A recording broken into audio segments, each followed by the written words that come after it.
পারিজাতের সঙ্গে আছে কবি কৌশিকা। তুমি কর্মজীবন কি দিয়ে শুরু করেছিলে? আমি কর্মজীবন ছোটোবেলা থেকে আমি একটা ছোট্ট ট্যাবলয়েড পত্রিকা কামারহাটি সংবাদ দিয়ে শুরু করি। পরবর্তীকালে নানা বড় বড় দৈনিক, এই সময় সব বিখ্যাত বিখ্যাত দৈনিকে 2017 সাল অবধি আমার কর্মজীবন ছিল।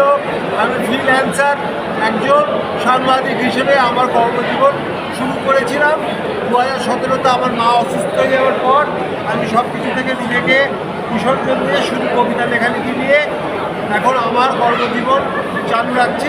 আমি এখন কবিতার হোল টাইমার, 24 ঘন্টায় আমি কবিতা লেখালেখি কবিতা পাঠ এবং কবিতা নিয়ে পড়াশোনা নিয়ে ব্যস্ত থাকি।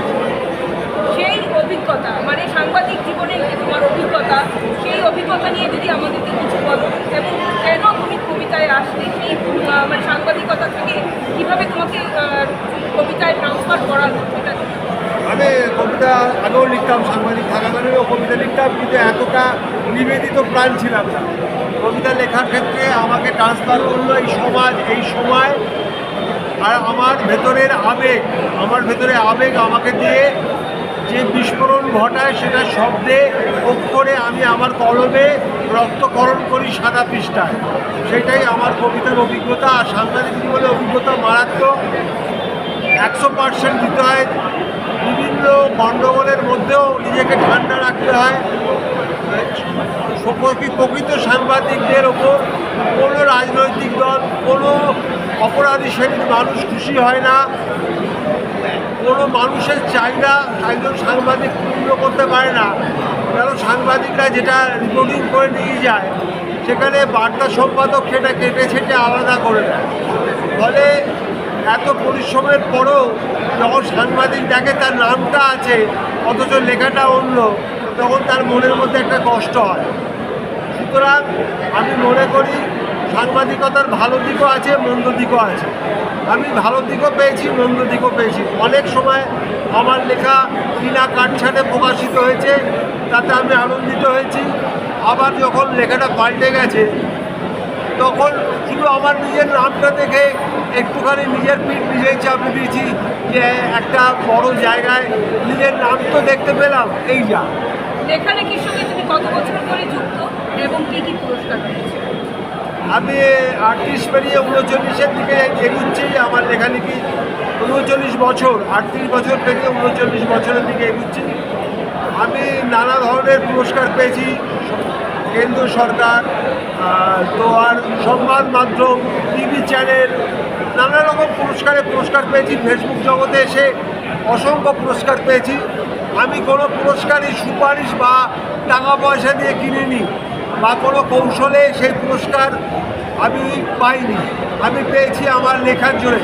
এই সাংবাদিকতার ক্ষেত্রেও পুরস্কার পেয়েছি আমার লেখার জোরে, কবিতার ক্ষেত্রেও পুরস্কার পেয়েছি আমার লেখার জোরে। কবিতা কতটা সমাজের উপরে প্রভাব ফেলে বলে তোমার ধারণা? আমার মনে হয় কোনো প্রভাবই ফেলে না, বরঞ্চ সমাজই কবিতার ওপর প্রভাব ফেলে। কারণ হচ্ছে সমাজ একটি স্বার্থপর দুনিয়া, যেখানে খালি সুবিধাবাদী খেলা চলে।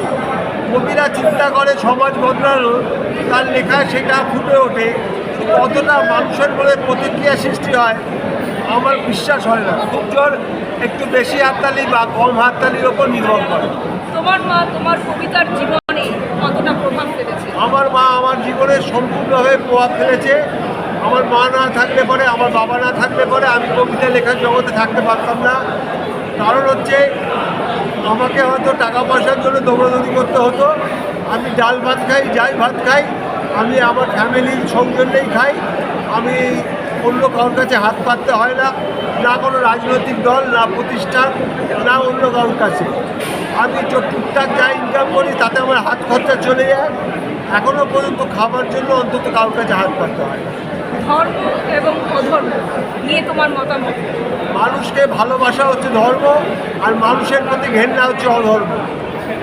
যে মানুষকে প্রকৃতভাবে ধারণ করতে পারে, যে মানুষকে গ্রহণ করতে পারে, যে কোনো ধর্ম, যে কোনো জাত, যে যাই হোক না কেন, প্রত্যেকটা মানুষের প্রতি প্রত্যেকটা মানুষের ভালোবাসাই হচ্ছে আসল ধর্ম, মানবতাই হচ্ছে আসল ধর্ম।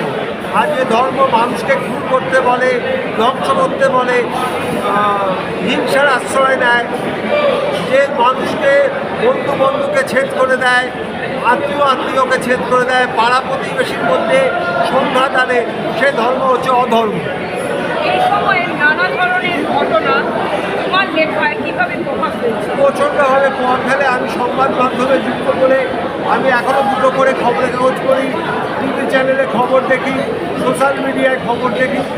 আমার লেখা সবসময় এই সমাজ তার জুড়ে থাকে। আমার প্রেমের থেকেও আমি রিসেন্ট হয়তো 5 মাস হচ্ছে প্রেমে পড়েছি, কিন্তু আমার মঞ্চ খুব সুবিধা হয়েছে। আমার প্রেমিকা, তার প্রেমিকা কবি হিসেবে খ্যাতি ছিল, সে এখন সমাজ মাধ্যমে কবিতা লেখে। আমিও প্রেমের কবিতা লিখলেও সমাজ মাধ্যমে কবিতা লিখতে ভালোবাসি এবং এই সমাজের আলো অন্ধকারকে ফুটিয়ে তুলতে আমার ভালো লাগে। রাজনীতি তোমার নিয়ে মতামত, রাজনীতি নিয়ে তোমার আমার রাজনীতিতে মানুষকে বিশ্বাস করা উচিত, যেটা হচ্ছে সচেতনতার রাজনীতি। কিন্তু দলীয় রাজনীতিকে আমি ঘেন্না করি। আমি বিশ্বাস করি দলীয় রাজনীতি মানুষের কোনো ভালো কাজ করতে পারে না। ফলে রাজনীতি আমার কাছে একটা প্রহেলিকার মতো। ধান্দাবাজরা ছাড়া কেউ রাজনীতি করে বলে আমার বিশ্বাস হয় না। তুমি কী ধরনের কবিতা বেশি পছন্দ করো? প্রেমের, আমি প্রেমের কবিতাকেও ভালোবাসি, সমাজের কবিতাকেও ভালোবাসি, কিন্তু প্রেমের কবিতার চাইতে সমাজের কবিতা অনেক বেশি দরকারি। কারণ হচ্ছে সমাজটা বধির হয়ে গেছে দিন দিন। তারা ভালো কথা শুনতে চাইছে না, তারা অন্ধকারে